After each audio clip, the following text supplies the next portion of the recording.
मायाजाल में फंसे नारद। एक बार नारद जी को यह अभिमान हो गया कि उसने बढ़कर इस पृथ्वी पर कोई दूसरा भगवान विष्णु का भक्त नहीं है। उनका व्यवहार भी इस भावना से प्रेरित होकर कुछ बदलने लगा।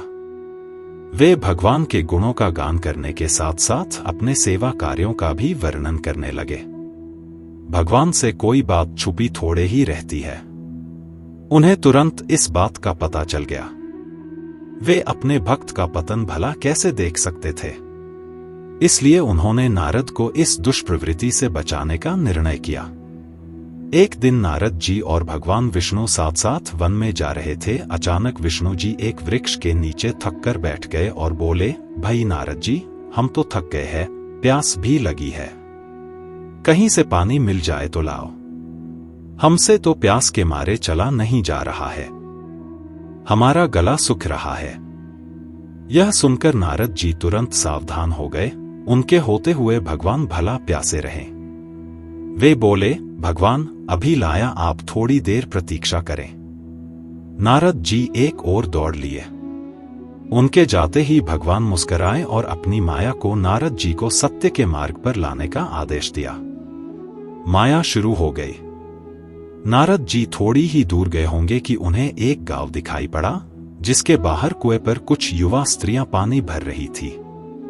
कुएं के पास जब वे पहुंचे तो एक कन्या को देखकर अपनी सुध-बुध खो बैठे, बस उसे ही निहारने लगे। वह यह भूल गए कि भगवान के लिए पानी लेने आए थे। कन्या भी नारद जी की भावना समझ गई। वह जल्दी जल्दी जल से घड़ा भरकर अपनी सहेलियों को पीछे छोड़कर घर की ओर लपकी। नारद जी भी उसके पीछे जो लिए। कन्या तो घर के अंदर चली गई, लेकिन नारद जी ने द्वार पर खड़े होकर नारायण नारायण का अलख जगाया। गृह स्वामी नारायण का नाम सुनकर बाहर आया। उसने नारद जी को तुरंत पहचान लिया। अत्यंत विनम्रता और आदर के साथ वह नारद जी को घर के अंदर ले गया और उनके हाथ पैर धोकर स्वच्छ आसन पर बिठाया तथा उनकी सेवा सत्कार में कोई कमी न छोड़ी। उनके आगमन से अपने को धन्य बताते हुए गृह स्वामी ने अपने योग्य सेवा के लिए आग्रह किया। नारद जी बोले, आपके घर में जो आपकी कन्या जल का घड़ा लेकर अभी अभी आई है, मैं उससे विवाह करना चाहता हूं।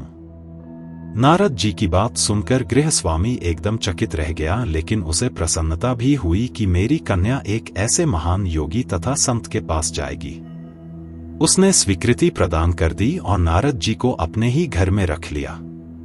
2-4 दिन पश्चात शुभ मुहूर्त में उसने अपनी कन्या का विवाह नारद जी के साथ कर दिया तथा उन्हें गांव में ही उतनी धरती का टुकड़ा दे दिया, खेती करके वे आराम से अपना और अपने परिवार का पेट भर सके।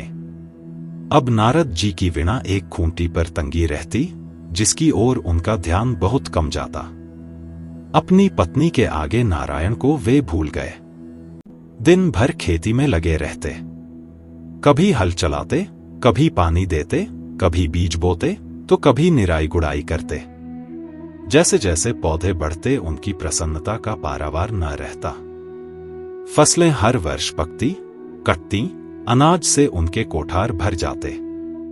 नारद जी गांव के एक संपन्न किसान माने जाने लगे। वर्ष दर वर्ष बीतते चले गए और नारद जी की गृहस्थी भी बढ़ती चली गई। 3-4 लड़के लड़कियां भी हो गए। अब नारद जी को एक क्षण की भी फुर्सत नहीं मिलती थी। वे हर समय बच्चों के पालन पोषण तथा पढ़ाई लिखाई में लगे रहते अथवा खेत में काम करते रहते थे। अचानक एक बार तेज बारिश हुई, जिसने कि दिनों तक बंद होने का नाम ही नहीं लिया। बादलों की गरज और बिजली की कड़क ने सबके हृदय में भय उत्पन्न कर दिया। मूसलाधार वर्षा ने गांव के पास बहने वाली नदी में बाढ़ की स्थिति पैदा कर दी। चारों ओर पानी ही पानी फैला गया। कच्चे पक्के सभी मकान ढहने लगे। घर का सामान बह गया। पशु भी डूब गए। उनके व्यक्ति मर गए। गांव में त्राही त्राही मच गई। नारद अब क्या करें? उन्होंने भी घर में जो थोड़ा कीमती सामान बचा था उसकी गठरी बांधी और अपनी पत्नी तथा बच्चों को लेकर जान बचाने के लिए पानी में से होते हुए बाहर निकलने लगे। नारद जी बगल में गठरी थामे, एक हाथ से एक बच्चे को पकड़े और दूसरे हाथ से अपनी पत्नी को संभाले हुए थे। पत्नी भी एक बच्चे को गोद में और एक का हाथ पकड़े धीरे धीरे आगे बढ़ने लगी। पानी का बहाव अत्यंत तेज था तथा यह भी पता नहीं चलता था कि कहाँ गड्ढा है और कहाँ टीला। अचानक नारद जी ने ठोकर खाई और गठरी बगल से निकलकर बह गई। नारद जी गठरी कैसे पकड़ते, दोनों हाथ तो घिरे थे। मन मसोसकर सोचा फिर कमा लेंगे। कुछ दूर जाने पर पत्नी एक गड्ढे में गिर पड़ी और गोद का बच्चा छूटकर बह गया। पत्नी बहुत रोई, लेकिन क्या हो सकता था। धीरे धीरे और 2 बच्चे भी पानी में बह गए। उन्होंने बहुत कोशिश की बचाने की, लेकिन कुछ न हो सका। दोनों पति पत्नी बड़े दुखी, रोते कलपते, एक दूसरे को सांत्वना देते कोई ऊंची जगह ढूंढते रहे। एक जगह आगे चलकर दोनों एक गड्ढे में समा गए। नारद जी तो किसी प्रकार गड्ढे में से निकल आए, मगर उनकी पत्नी का पता कहीं नहीं चला। बहुत देर तक नारद जी उसे इधर उधर दूर दूर तक ढूंढते रहे, लेकिन व्यर्थ। रोते रट उनका बुरा हाल था। हृदय पत्नी और बच्चों को याद कर करके फटा जा रहा था। उनकी तो सारी गृहस्थी उजड़ गई थी। बेचारे क्या करें, किसे कौन से, अपने भाग्य को या भगवान को। भगवान का ध्यान आते ही नारद जी के मस्तिष्क में प्रकाश फैल गया और पुरानी सारी बातें याद आ गईं। वे किस लिए आए थे और कहां आ गए।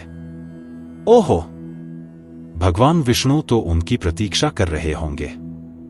वे तो उनके लिए जल लेने आए थे और यहां गृहस्थी बसाकर बैठ गए।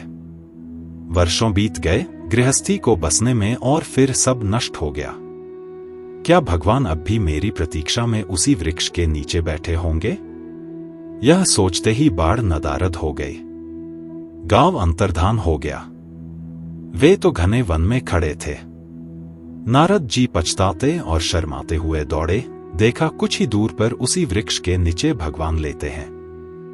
नारद जी को देखते ही उठ बैठे और बोले, अरे भाई नारद, कहाँ चले गए थे, बड़ी देर लगा दी, पानी लाए या नहीं।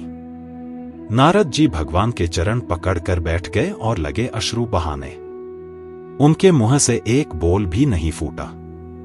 भगवान मुस्कुराए और बोले, तुम अभी तो गए थे, कुछ अधिक देर थोड़े ही हुई है। लेकिन नारद जी को लगा था कि वर्षों बीत गए। अब उनकी समझ में आया यह सब भगवान की माया थी, जो उनके अभिमान को चूर चूर करने के लिए पैदा हुई थी। वे सोचने लगे, उन्हें बड़ा घमंड था कि उनसे बढ़कर त्रिलोक में दूसरा कोई भक्त नहीं है। लेकिन एक स्त्री को देखकर वे भगवान को भूल गए। उसको पछतावा होने लगा और उनका घमंड जरासी देर में ढेर हो गया। वे पुनः सरलता और विनय के साथ भगवान के गुण गाने लगे।